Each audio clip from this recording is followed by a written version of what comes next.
आज का कार्यक्रम मानवाधिकार संगठन नई दिल्ली इनके नेतृत्व में हमारे मिलिंद जी दहीबले सर इनके नेतृत्व में आज का कार्यक्रम हम यहाँ आयोजित करने जा रहे हैं। यहाँ मैं समझती हूँ हमारे काफी सारे जो समाज सेवा में काफी अच्छा काम करते हैं उनको हम सभी मिलकर यहाँ सम्मानित करने जा रहे हैं आज के इस शुभ अवसर पर।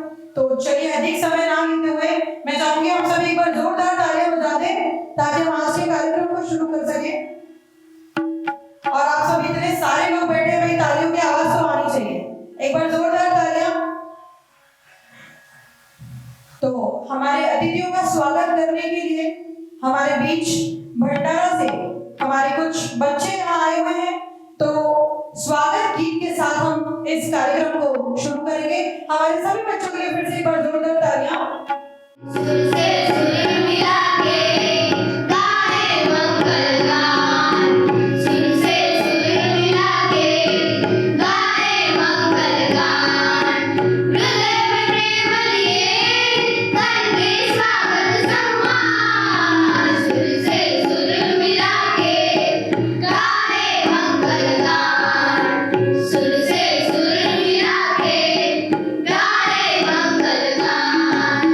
आज की स्थिति ऐसी है दोस्तों कि जगाने वाले को लोग मार के खाते हैं। मुर्गा रोज जगाता है, रोज लोग मुर्गे को काट के खाते हैं। तो जो आवाज उठा करता है, जो मजलूम लोगों के लिए बोलने की बात करता है, जब बेजुबान लोगों की आवाज बन के अगर कोई आदमी सामने आता है तो उसका हमेशा विरोध होता है। मगर एक चीज मैं आपको बताना चाहता हूँ, आज मेरे हाथ में भारत का सर्वोच्च संविधान है। आज हम सभी लोग इक्वलिटी में बैठे हुए हैं तो सिर्फ संविधान के वजह से। परम पूज्य डॉक्टर बाबा साहब अम्बेडकर जो भारत के संविधान के रचयिता हैं, निर्माता हैं, उनके वजह से मैं आप आज़ादी के जीवन जी रहे हैं। हमारे संविधान में वर्णित वो सभी धारा है जो हमारे हर इंसान को गरिमामय जीवन में अपना जीवन यापन करने का अधिकार देता है। जहाँ अधिकार की बात आती है वहाँ कर्तव्य की भी बात आती है। जहाँ पे हम हमारे फंडामेंटल राइट्स की बात करेंगे तो हमारे फंडामेंटल ड्यूटीज भी है। तो मैं इस मंच से आज आप लोगों को यही संदेश देना चाहता हूँ कि आप अपने फंडामेंटल राइट्स के बारे में तो अवेयर हो, मगर अपने ड्यूटीज के बारे में भी आप अवेयर रहे।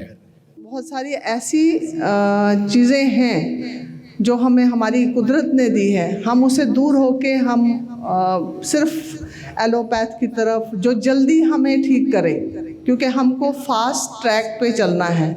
तो लेकिन उससे हमारा कितना नुकसान होता है ये आप सब जानते हैं। अगर हमारी कुछ दवाइयाँ हमें एक तरह से ठीक करती हैं, हमारा पेन रिलीफ फटाफट मिलता है, लेकिन उसका बहुत गलत असर भी होता है, उसका साइड इफ़ेक्ट भी होता है। तो मुझे बड़ा अच्छा लगता है कि सारे लोग जितने भी कुछ तो ब्रह्म कुमार यहाँ पे हैं, इनसे हमारी ये हमें पर्सनली नहीं जानते, बट मेरे हस्बैंड आर्मी में ब्रिगेडियर हैं, वो इंडियन आर्मी में उन्होंने काफ़ी सालों से सर्विस दे रहे हैं। बट उसके साथ हम जैसे ब्रह्म कुमार के साथ बहुत अच्छी तरह इनके साथ जुड़े थे, क्योंकि हमारे जब हम नागालैंड में थे तो ये हमारे उधर उनको हमने जगह दी हुई थी कि ताकि वो जो अपनी स्पिरिचुअलिटी है हमारे जवानों में, हमारे फैमिलीज़ में, तो वो फैलाएं कि अच्छी चीज़ें। मैंने जो कुछ ना कुछ करती रहती हूँ, माउंटेनियरिंग फिर कर लिया, फिर जैसे मैराथन कर लेती हूँ, क्योंकि मैं सोचती हूँ कि अगर इंसान फिज़िकली और मेंटली फिट होगा तो वो दूसरों की हेल्प कर सकेगा। अगर आप मेंटली और फिज़िकली हेल्दी नहीं है तो आपको आप दूसरों के भी बोझ बनेंगे। अपना बोझ तो उठा नहीं पाएंगे तो दूसरों का क्या उठा पाएंगे। तो सबसे पहले तो मैं सबको ये एक मैसेज देना चाहूँगी कि सब अपनी अपनी हेल्थ का बड़े अच्छे से, ताकि जो हमें हमारे देश ने दिया है, हमारी संस्कृति ने हमारे कंट्री में हमें जो मिला है उसको आप यूज़ करें, ताकि आज तो हमारी योगा वगैरह बाहर लोग ज़्यादा यूज़ कर रहे हैं, उसको अपना रहे हैं, पर हमारे लोग उतना उस तरह नहीं अपनाते। देखिए हम अभी बाबा साहिब का डॉक्टर B.R. अम्बेडकर उनका हमने अभी उनकी आगे फूल उनको दिए हैं, आप उनकी इज़्ज़त अफजाई की है, लेकिन क्या हम उनके बनाए गए संविधान पे क्या हम चलते हैं? उन्होंने कितनी कुर्बानी दी। अगर वो भी चाहते, उनके साथ कितना दुर्व्यवहार, उनके साथ बदसलूकी होती थी, लेकिन उन्होंने कब, जब हम सोच भी नहीं सकते, तब जाके इतनी पढ़ाई करके और अपना लोहा मनवाया हम सबको, बगैर किसी जात पात धर्म। हम ये पहले सोचें कि हम इंसान हैं। आप हमारे पूरे कितना गलत फैलाया जाता है कि इस्लाम में बोलते हैं कि ये करोगे नहीं तो बाकी सबको मार दो, लेकिन वहाँ हर जगह कुरान शरीफ में जहाँ जहाँ भी लिखा है कुल आलमीन मीन्स पूरी वर्ल्ड, पूरा कायनात, पूरा जो सृष्टि, उसका आपको सम्मान करना है, उसको आपको तकलीफ़ नहीं देनी है। अगर आपको किसी को छोटा सा भी आप किसी को नुकसान पहुंचाते हैं, अगर किसी की बुराई करते हैं, अगर आप किसी के लिए आप सिर्फ, अगर किसी कहते हैं ना बैक बाइटिंग, किसी की निंदा करते हैं, तो वो भी आपको माफ़ नहीं है। मारना कूटना ये सब आजकल बताया जाता है, क्योंकि लोगों को उसके बारे में पता नहीं है। जनरली क्या है कि हम सुनी सुनाई पे बात चलाते हैं।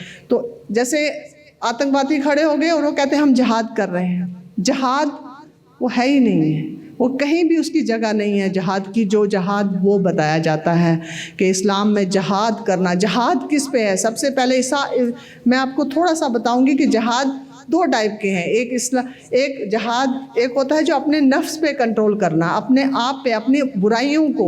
जैसे हम योगा में सीखते हैं कि हमारे 8 लिम्स हैं। जब हम यम नियम जब हम स्टार्ट करते हैं तो उसमें भी यही बताया जाता है कि पहले आप अपने आप को कंट्रोल करो, अपनी बुराइयों को, अपनी बुराइयों को पहले उन पे कंट्रोल करो, उनसे गुस्से पे, जितना भी क्रोध, ये सब चीज़ें, फिर सब चीज़ों को त्याग दो। फिर आप जाके कहीं पे आसन पे आते, यम नियम आसन, फिर आप आसन पे आते हो, कहाँ पे आप फिर आप एक्सरसाइज कर सकते हो। आसन क्या है? एक्सरसाइज। उसके बाद प्राणायाम। लोगों को जब पहले ही नहीं आप करोगे, आप इतने क्रोधी हो, आप बुराई करते हो, आप बताते हो कि हम धर्म के ठेकेदार हैं, कोई धर्म, कोई हिंदू, मैंने तो सब पढ़ा है, मैंने मुस्लिम्स का पढ़ा है, मैंने वेद पढ़े हैं, मैंने, क्योंकि पर फोर्स मुझे, क्योंकि जब योगिक साइंस करना था, मुझे मास्टर्स करना था, सबसे बड़ी कन्फ्यूजन मुझे ये हुई कि मैं हस्बैंड को बोलूँ, उनको भी उपनिषद नहीं आते थे, तो मैंने कहा ये वाला पेपर तो मैं फेल होना ही होना है। और सबसे पहले अपने दिल में एक जज्बा रखिए कि इस देश के लिए आप कुछ भी कर सकें जहाँ पे रहते हैं। वो मैं हमेशा कहती हूँ, हर धर्म में लिखा है कि अपने देश से मोहब्बत, हमारे में तो कुरान शरीफ में लिखा है देश की मोहब्बत आधे ईमान की निशानी है।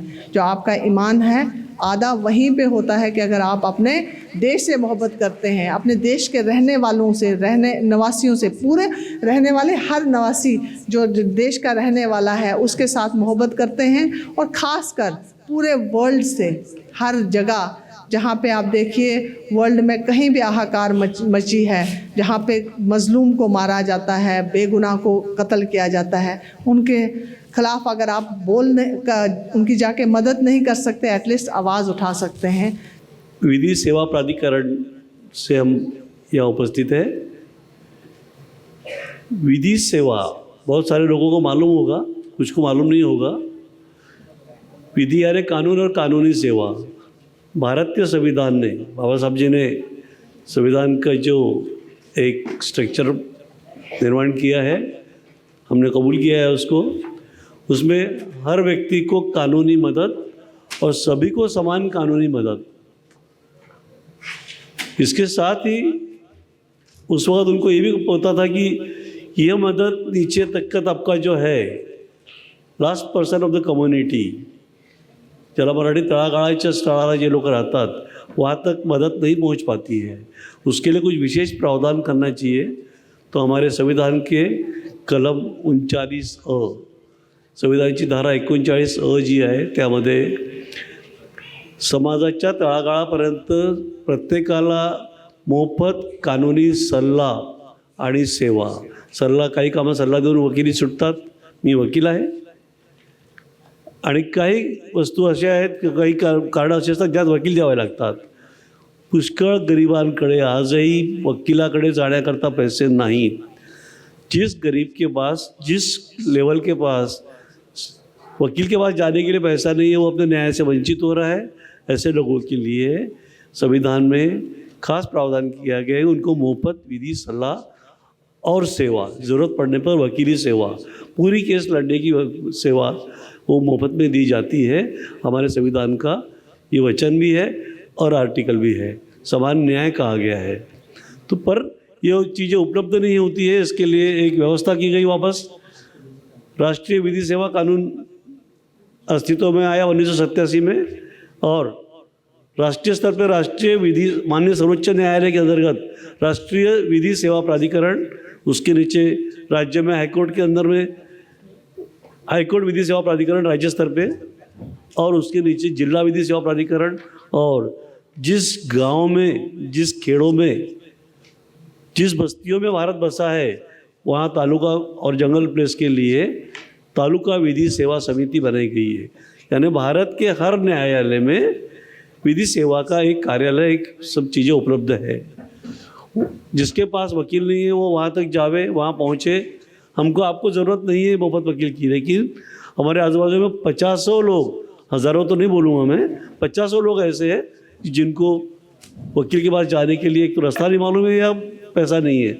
उनको वहाँ तक भेजिए. वहाँ जाकर आपको इतना ही बोलना है कि मुझे मुफ्त कानूनी सेवा और सलाह चाहिए. वहाँ के जो भी न्यायाधीश हो गए, तिथे जी कोणी त्या तालुका कोर्टात, जिल्हा कोर्टात, हाईकोर्टात, माननीय सर्वोच्च न्यायालयात, कुठेही कोई भी जाकर बोलेगा मुझे विधि सेवा चाहिए, तो आपको इमीडिएट वहाँ के जज साहब आपको किसी तो भी व्यक्ति के पास भेजेंगे, चाहे वहाँ पैरालीगल वॉलंटियर बैठा हो, मेंबर बैठा हो, वकील बैठा हो, और आपको सुविधा व्यवस्था उपलब्ध है.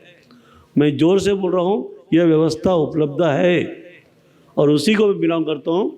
यहाँ हमारे बहुत सारे PLB भी बैठे हुए हमारे साथ उपलब्ध है यहाँ पर. तो उन लोगों के लिए मानवाधिकार का हनन जहाँ जहाँ हो रहा वहीं पर नहीं, और भी बहुत सारे कारण होते हैं.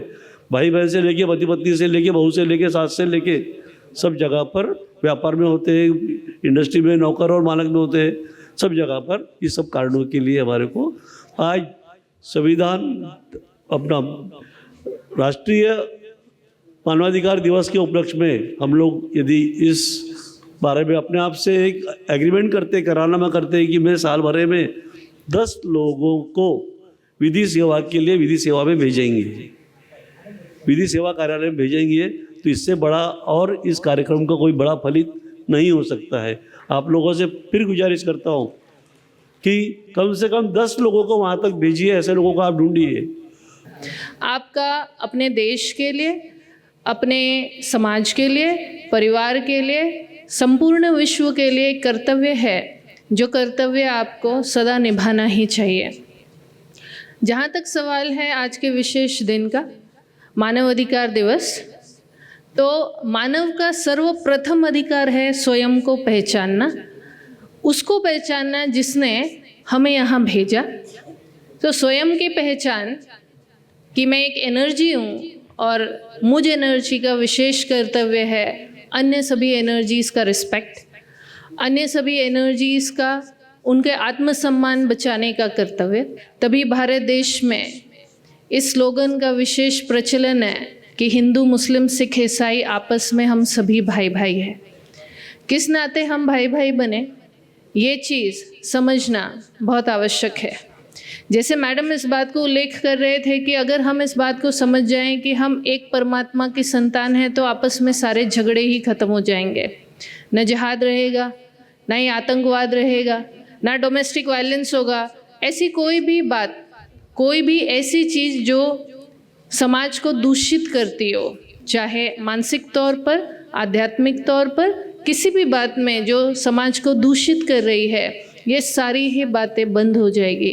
परंतु उसकी शुरुआत हमें स्वयं से करनी होगी.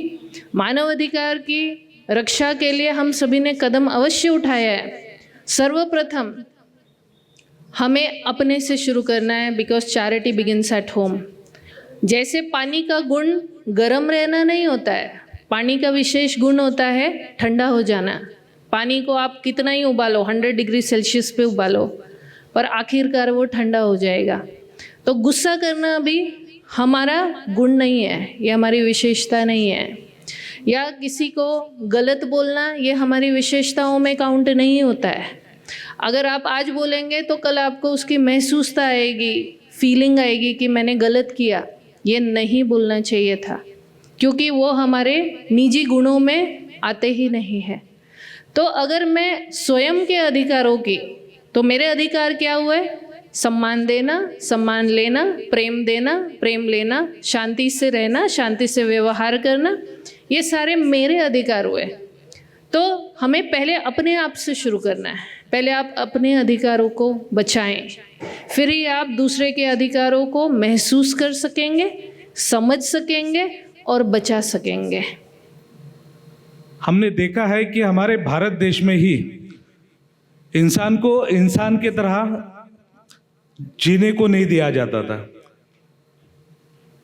लेकिन बाबा साहब अम्बेडकर ने एक ऐसा संविधान बनाया जिस संविधान के माध्यम से सिर्फ दबे कुचले लोगों को ही नहीं, तो जो अच्छे खासे लोग हैं और जिन पे आज अत्याचार हो रहे हैं, इनको भी न्याय दिलाने का काम हो रहा है। यानी हमारे संविधान में कितनी शक्ति है ये आप समझ सकते हो कि पहले तो होता था कि सिर्फ दबे कुचलियों पर ही अन्याय होता है, ऐसा होता था। लेकिन मैं कुछ पॉलिटिकल इसमें जाना नहीं चाहूंगा, लेकिन संविधान की ताकत को समझिए कि जो कल तक कहते थे कि हम बहुत ताकतवर है, आज उन्हीं को संविधान के माध्यम से न्याय मांगने की नौबत आ गई है। जो मानवाधिकार की बात चलती है तो उसमें गवर्नमेंट ऑफ इंडिया के तरफ से ही मानवाधिकार आयोग का गठन किया गया है, राज्य मानवाधिकार आयोग का गठन किया गया है। उसके साथ साथ आप जो संगठन चलाते हो और लोगों की रक्षा के लिए, जो जहां मानवाधिकार का हनन होता है और जहां अन्याय होता है, अत्याचार होता है, ऐसी जगह आप पहुंचकर वहां की बात को आप सामने लाकर एक बहुत अच्छा और बड़ा काम करते हो। तो इसी तरीके से आपने काम करना चाहिए। लेकिन यह जवाबदारी सिर्फ सरकार और केवल आप जैसे मानवाधिकार जो संगठन चलाते हैं इनकी ही नहीं है, तो ये जवाबदारी जनता की भी है। जब कभी भी कहीं जगह अन्याय अत्याचार होता है तो हमें आंख बंद कर नहीं रहना चाहिए। कई जगह हम लोग आंख बंद कर सिर्फ सोचते हैं कि नहीं, अरे सरकार देखेंगे या फिर वो मानवाधिकार वाले आएंगे और वो करेंगे, वही आवाज उठाएंगे। तो हम ये सोचना ही हमारा गलत है। आज संस्थान के माध्यम से बहुत लोग काम कर रहे हैं, मगर बहुत कम ऐसे लोग हैं कि जो सही मायने में लोगों तक पहुंच पा रहे हैं। कुछ ऐसी संस्थाएं हैं जो सिर्फ नाम के लिए बनी हुई हैं, कुछ ऐसी संस्थाएं हैं जो काम के लिए बनी हुई है, कुछ ऐसी संस्थाएं हैं जो सही मायने में आज काम कर रही है। आज हम पूरे महाराष्ट्र की बात करेंगे, पूरे देश की बात करेंगे। आज हर गांव में हर किसान परेशान है, हर गांव में हर बस्ती में वो युवा बेरोजगार परेशान है, किसान परेशान है, महिलाएं सुरक्षित नहीं हैं, बच्चे सुरक्षित नहीं हैं। स्कूल की शिक्षा नीति इतनी महंगी हो चुकी है कि आम इंसान अपने बच्चों को बड़ी स्कूल में नहीं डाल सकता। सरकार की कई योजनाएं हैं जिसके माध्यम से बच्चे बड़े स्कूल में कोटे के अंतर्गत जाते हैं, मगर कोटा नहीं हो पाता है, इसलिए बच्चे उच्च शिक्षा से उस जगह से वंचित हो जाते हैं। मैं पुणे, गोवा और भारत के कई जगहों पे भ्रमण करता रहता हूँ। मैंने वहाँ की स्थिति देखी है। आज अगर हम गूगल पे सर्च करेंगे कि देश के अंदर में सुसाइड के कारण की संख्याएं कितनी हैं और कितने लोगों ने अब तक के सुसाइड किया है, तो सबसे ज़्यादा सामने आया है कि पारिवारिक जो कलह होता है, पारिवारिक जो झगड़ा होता है, विवाद होता है, फसाद होता है, उसके कारण। दूसरा, शिक्षा तो बहुत ज़्यादा कर ली है मगर नौकरी नहीं मिल रही है और वो इंसान अपने मन में निराशा रखता है, उसके कारण। नशे के कारण, अति नशा करने के कारण और बहुत सारी ऐसी विसंगतियां हैं जिसके माध्यम से आज देश का युवा ही नहीं, किसान, बिजनेस वाले, बहुत सारे लोग परेशान हैं। क्योंकि आज हर चीज़ महंगी हुई है। वो दिहाड़ी मजदूर जो दिन भर मेहनत मजदूरी का काम करता है, उसकी दिहाड़ी बढ़ाई नहीं गई है। वो किसान जो अनाज उपज करता है, उसको दाम नहीं मिल पाता है। तो इसके कारण बड़ा आदमी बड़ा ही बन रहा है, छोटा आदमी छोटा ही रह रहा है। तो बहुत सारी ऐसी विसंगतियाँ हमारे देश में है और इसके लिए हमें सजग नागरिक बन के सामने आना होगा। आज करीब करीब 150 से 200 शहरों में केंद्रीय मानवाधिकार संगठन ने सफल मानवाधिकार दिन संपन्न किया है। इसलिए मैं सभी मानवाधिकार कार्यकर्ताओं का अभिनंदन करता हूँ, स्वागत करता हूँ। ऐसी ही वो ज्वाला की जोत अपने हाथ में बनाए रखें और इस मिशन को बुझने न दें। आज आप देख रहे होंगे बैनर पे लिखा हुआ है केंद्रीय मानवाधिकार संगठन। इसका ये कॉन्सेप्ट है, ये कोई प्राइवेट लिमिटेड कंपनी, कोई फर्म नहीं है, एक कॉन्सेप्ट है, एक विचार है। हमने उस विचार को इंडियन पब्लिक ट्रस्ट एक्ट 1882 के तहत इसको पंजीकरण कराया दिल्ली में। और इसको पंजीकरण करते समय जो हमको कठिनाई गई है वो हमें पता है। हमें वो दुख और वो समय और वो पीड़ा हमें मालूम है कि कितने मुश्किल से हमें ये रजिस्ट्रेशन मिला है। अब रजिस्ट्रेशन मिला है, संस्था चल रही है, मगर उसको चलाना कैसा, वही बड़ी टेढ़ी खीर है। बोलते ना कि एक तालाब के पास में तराजू लेके खड़े हो जाओ और तालाब के किनारे जो मेंढक होते हैं उसको एक तराजू में तोलो, 4 कूद के भाग जाते तो 5 को और तोलने के लिए हम पकड़ के लाते हैं। जो समतोल चला पाया उस तराजू को, वो मेंढक को तोल पाया, वही संगठन चला सकता है। क्योंकि कई लोग आते हैं, कई लोग जाते हैं, कई लोग छोड़ के जाते हैं, कई लोगों को संगठन से निकालना पड़ता है। ऐसी बहुत सारी चीज़ें चलती है। ये संगठन सिर्फ हथियार नहीं है, लोगों ने इसको हथियार बना लिया है। इसके माध्यम से RTI लगा देंगे, इसके माध्यम से कोई अधिकारी को परेशान करेंगे। तो ऐसे वॉलंटियर्स को भी हम संगठन से निष्कासित करते हैं। उसका बाकायदा हमारे दैनिक अखबार में उसकी न्यूज़ भी प्रकाशित करते हैं। ऐसे कई लोग हैं जो संगठन में अच्छा काम करते हैं, उनका अप्रिशिएट करते हैं। जैसा आज इस सभागार में प्रोग्राम हो रहा है, आज कुछ लोगों को सम्मानित किया जा रहा है। अभी 150 जगह पे हमारे प्रोग्राम्स हुए और आज करीब करीब 250, 300 लोगों को सम्मानित किया जा रहा है। वो क्यों? क्योंकि उन्होंने समाज में अच्छा कार्य किया है। आप कोई भी राशन की दुकान में जाएंगे, कोई भी स्टोर्स में जाएंगे, कोई भी चीज़ खरीदेंगे तो आपको एक रिसिप्ट मिलेंगे कि आपने उस चीज़ को परचेस किया है।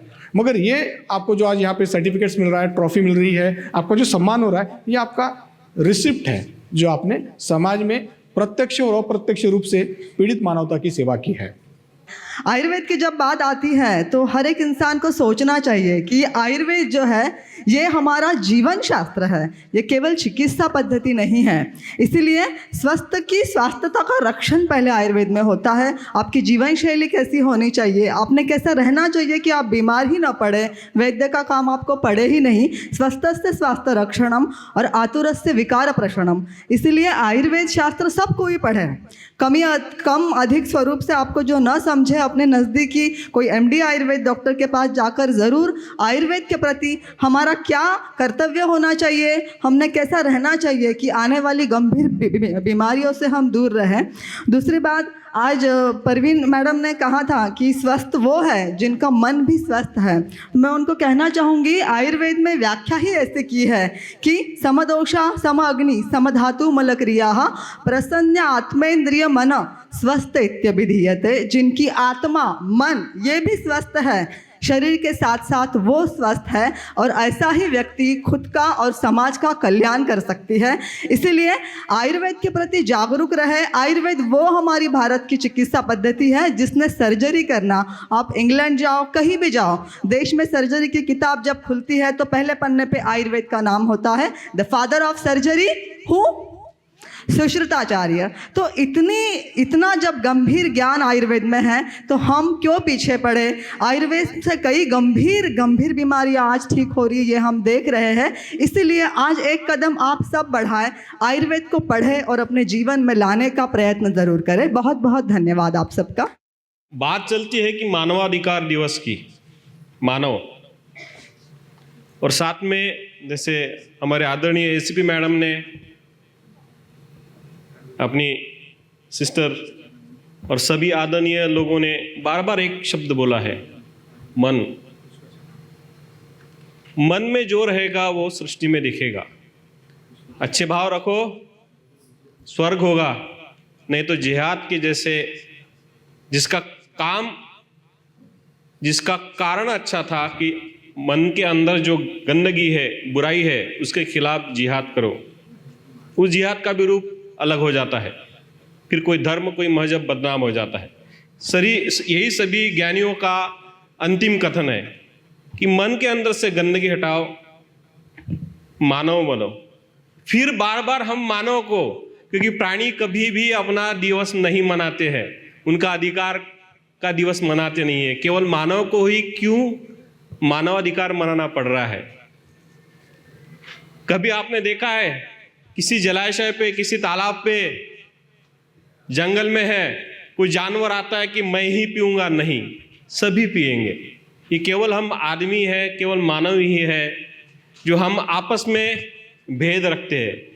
हे सर्व कार्य करत असताना आम्हाला ज्या काही अडचणी आल्या तर त्या आम्ही अत्यंत हसत खेळत स्वीकारल्या। माननीय, मी आपल्याविषयी फक्त एवढं सांगू शकेन की आपण इथपर्यंत या संघटनेला इथपर्यंत आणलंय, यावरून एकच गोष्ट साबित होते। एका उर्दू शायराच्या शब्दात सांगायचं झालं तर बना में दर्द ऐसा ने मसीहा हम नहीं लेंगे, बना में दर्द ऐसा ने मसीहा हम नहीं लेंगे, जिगर पे जख्म तो लेंगे मरहम नहीं लेंगे। माना कि शेख साहब हम पीते नहीं लेकिन, माना कि शेख साहब हम पीते नहीं लेकिन, घर आए हैं सरे महफिल तो हिस्सा कम नहीं लेंगे। या पद्धतीनं मिलिंद दहिवाले सरांनी हे कार्य इथपर्यंत आणलं। माझी तर अशी आपणा सर्वांची मनामधली जी इच्छा आहे ती मी माझ्या शब्दातून व्यक्त करून दाखवतो आपल्याला की मिलिंद दहिवाले सर यांना केंद्रीय मानवाधिकार संघटनेचे अध्यक्ष म्हणूनच आपण स्वीकारले किंवा पाहिलेलं आहे, मात्र याचबरोबर ते या महाराष्ट्राच्या विधानसभेमध्ये सुद्धा जाऊन बसले पाहिजेत। ही सुद्धा आंतरिक इच्छा माझीच नाही, आपली सर्वांची असायला हवी। आणि एवढंच नाही तर त्याच्या पुढेही जाऊन सांगायचं झालं तर या भारत देशाच्या संसदेमध्ये एक सांसद म्हणून सुद्धा त्यांनी जाऊन तिथं बसावं, ही सुद्धा आमची आंतरिक इच्छा आहे। आणि हे करत असताना विरोधकांनी कितीही विरोध केला तरी अब्राहम लिंकनच्या शब्दात सांगायचं झालं तर the stranglehold of an oppressor cannot be loosen by an appeal to his conscience. The stranglehold of an oppressor cannot be loosen by The stranglehold of an oppressor cannot be loosened by an appeal to his conscience, for it is a question of survival for one and liberation of others। कि शैतान अगर हमारे गर्दन को दबोचता है तो उसके पास तो विवेक तो है नहीं, ज़मीर तो है नहीं, तो उसको ज़मीर से हम उसको विनती करने की कोई परेशानी ना ले। हो सके तो उसकी भी गर्दन हम दबोच ले हमारे लिए आज़ादी का, तो उसके लिए अपनी जान के लाले पड़ जाए। ऐसी अगर सिचुएशन हम पैदा करते हैं तो अब्राहम लिंकन जो कहता है वही बात आती है कि the stranglehold of an oppressor cannot be loosen by an appeal to his conscience, for it is a question of survival for one and liberation of others. ते म्हणते की हक्काच्या लढाईमध्ये निमंत्रण नहीं दिए जाते, अधिकार की लड़ाई में निमंत्रण नहीं दिए जाते, जिनका ज़मीर जिंदा होता है वो खुद ही खड़े हो जाते। आप सभी को अंतर्राष्ट्रीय मानवाधिकार दिन की बहुत बहुत शुभकामनाएं। मैं डॉक्टर चंदा वानखेडे एक एलोपैथिक प्रॅक्टिशनर हूँ। मैं खुद एक पॅरामेडिकल कॉलेज चलाती हूँ आणि समाजातले जे गरजू आणि होतकरू विद्यार्थी आहे त्यांना शिक्षित करून पुढे आणण्याचं काम मी करते आहे। मी 2 ते 3 एक सोशल वर्कर घडवले आहेत आणि पॅरामेडिकल कॉलेजमधून ज्या महिला अत्याचार पीडित आहेत किंवा ज्या शिक्षण घेऊ शकत नाहीत अशा पीडित महिलांना मी नर्सिंगचं शिक्षण देते। नमस्कार। अब मिलिंद देव जी जो प्रोग्राम आज किए हैं, सब जो कुछ मैं बात करना चाहता हूँ सब बात कर दी है, मैडम भी बात की है, तो मैं सबको शुभकामनाएं देता हूँ, मैं धन्यवाद करता हूँ। जय हिंद, जय हिंद। मिलिंद दहिवले सर केंद्रीय मानवाधिकार संगठन चलाते चलाते साथ ही साथ में महिला सक्षमीकरण के लिए भी कार्य करते हैं। वो आध्यात्म और स्पिरिचुअलिटी बढ़ाने के लिए भी कार्यरत है। इनके साथ काम करते वक्त हमेशा मुझे एक चीज़ की कमी दिखी है, हमेशा ये अकेले बहुत ज़्यादा काम करते रहते हैं और संगठन के लोग जो है, पदाधिकारी जो लोग हैं वो कम कार्य करते हैं।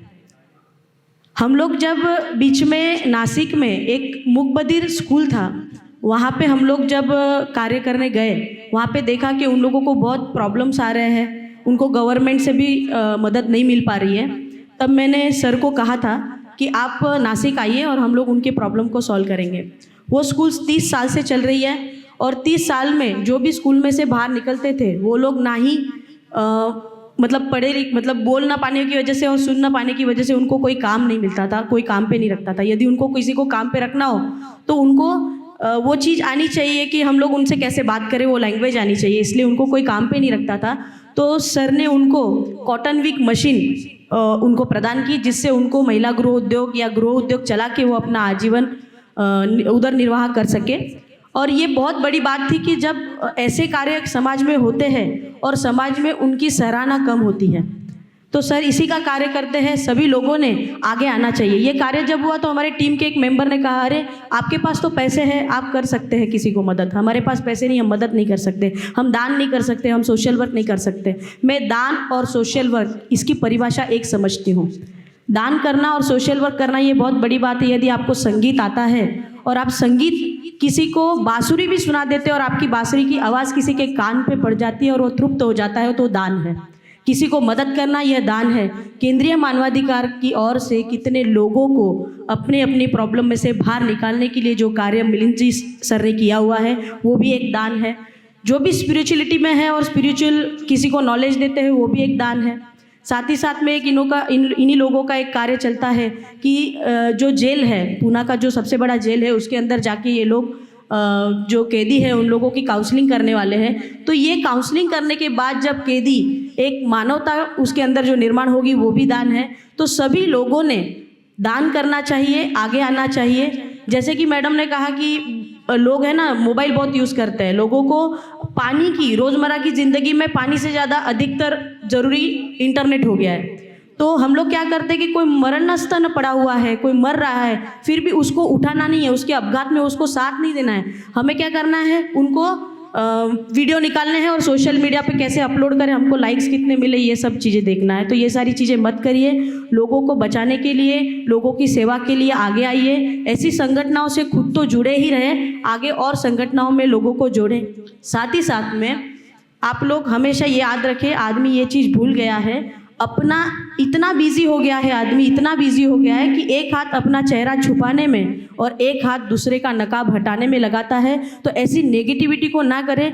कार्यक्रम सिर्फ 2 घंटे का था, पर इसको बनाने के लिए, इसका नियोजन लगाने के लिए 2 महीने लगते हैं। कुछ नेगेटिव लोग रहते हैं, वो पैर खींचने का कार्य करते हैं। ऐसे कार्य न करके किसी को सपोर्ट करना ये सबसे बड़ा दान है। तो आगे बढ़ते रहिए, सोशल वर्क करते रहिए और साथ निभाते रहिए।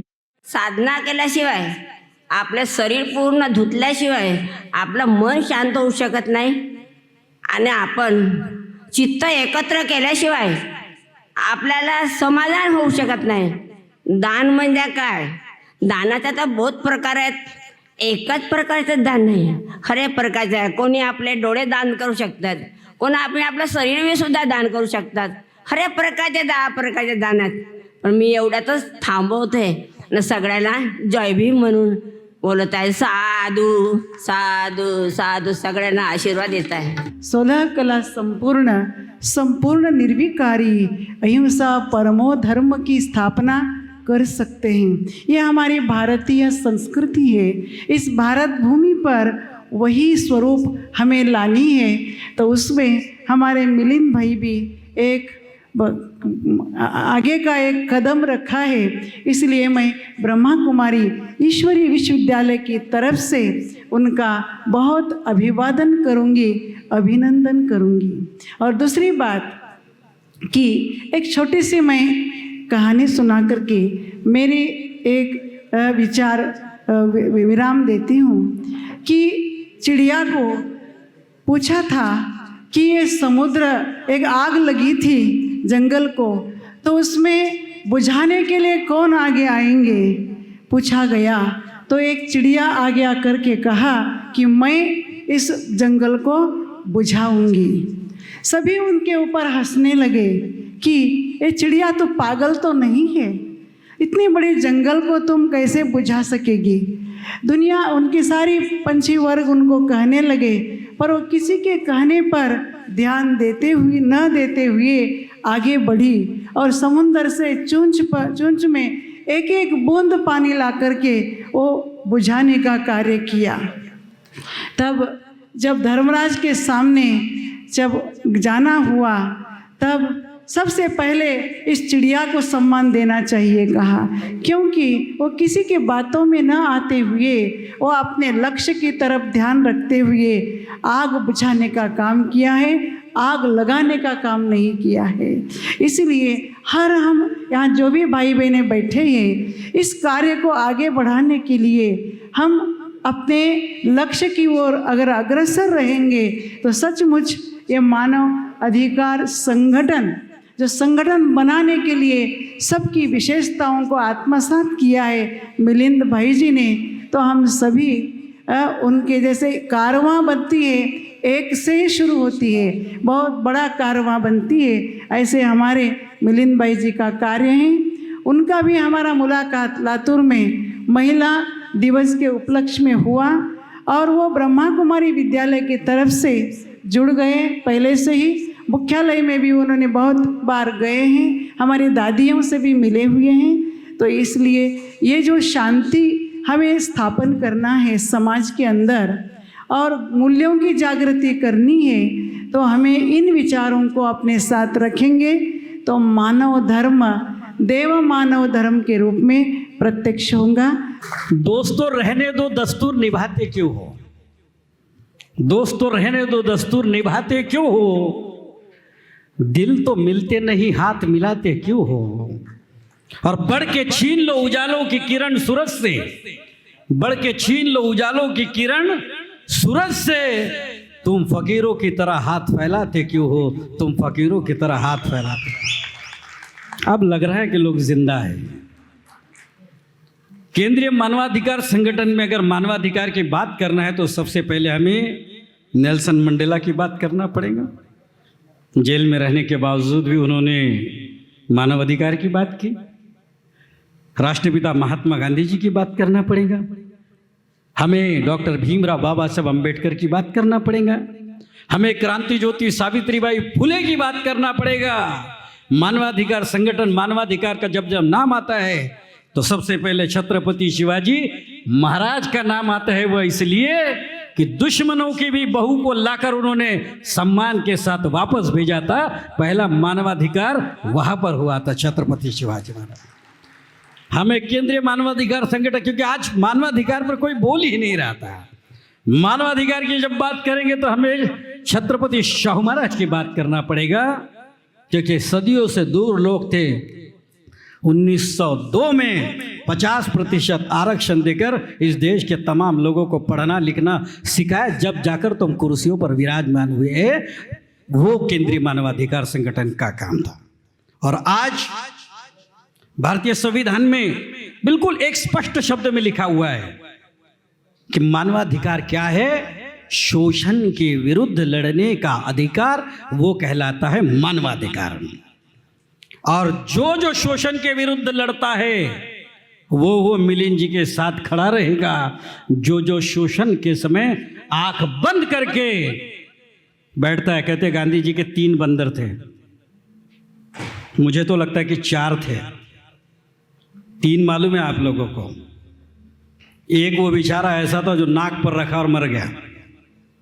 हम लोगों को संगठन चलाते समय मिलिंद जी के साथ बहुत कम हम लोग पुराने साथी है जो आज भी उनके साथ है। और घबराइए मत मिलिंद जी, जब तक हमारी सांसों में दम है तब तक हम आप लोगों के साथ हैं, क्योंकि एक दिन तो जाना ही है, कभी ना कभी तो जाना है कि कुछ तो ऐसा काम करे इस दुनिया में, याद करे दुनिया सारी, क्या पता कब बुझे शमा जिंदगी की, धुआं ऐसा उठे कि रोशन करे दुनिया सारी, धुआं ऐसा उठे कि रोशन दुनिया सारी।